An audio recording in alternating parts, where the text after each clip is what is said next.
Have you ever heard of a brain-eating parasitic worm? Imagine feeling occasional headaches, nausea and vomiting, but attributing all of it to stress at work. That's exactly what a 38-year-old man was experiencing for over a year. Then, out of nowhere, he's struck with a sudden onset of generalized tonic-clonic seizures that landed him in the emergency department. Upon examination, doctors find him disoriented, with a Glasgow Coma Scale score of 13, indicating a serious level of impaired consciousness. They also discover papilledema, a sign of increased pressure in or around the brain.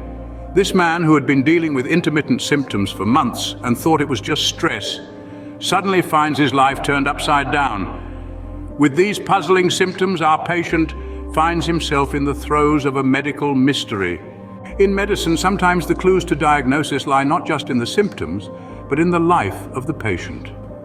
Now let's think about our 38-year-old gentleman. He has lived a relatively normal life, but he recently took a trip to Mexico and went on excursions to rural towns.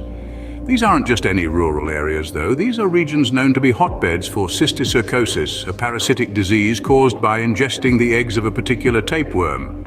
This happens especially if you eat uncooked pork. Now take a moment to consider his symptoms: unexpected seizures, bouts of nausea and vomiting that he brushed off as stress. These symptoms, when put together with his travel history, point us towards a possible culprit: neurocysticercosis, or NCC. It's a condition that occurs when the cysticercosis infection affects the central nervous system. He has a brain-eating parasite. Before we dive into how his condition was diagnosed, please give this video a thumbs up if the hair on the skin is standing up.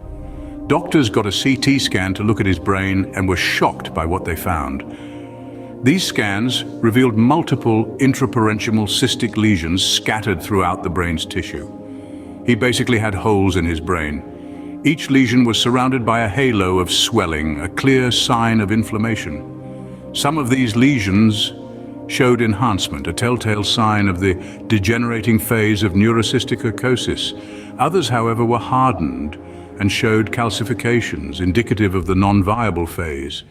While these findings were suggestive, they were not definitive, so serological testing was initiated to detect antibodies against Taenia solium, the worm responsible for neurocysticercosis.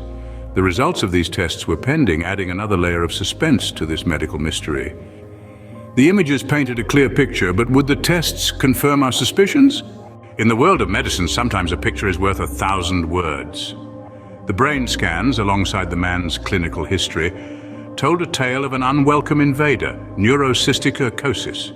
This condition, often found in individuals who've traveled to areas where cysticercosis is rampant, presents itself with a variety of symptoms, from seizures to the buildup of pressure within the skull. The images revealed multiple cystic lesions scattered throughout the brain tissue, some indicating degeneration, others suggesting non-viable phases. The presence of an intraventricular cyst pointed towards the cause of the increased intracranial pressure. With the diagnosis confirmed, the medical team initiated treatment promptly. Anti-seizure medication was prescribed to control the convulsions, while corticosteroids were given to reduce the swelling in the brain.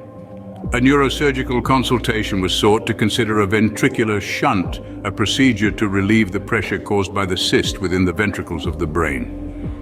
With the diagnosis confirmed, the battle against the disease begins.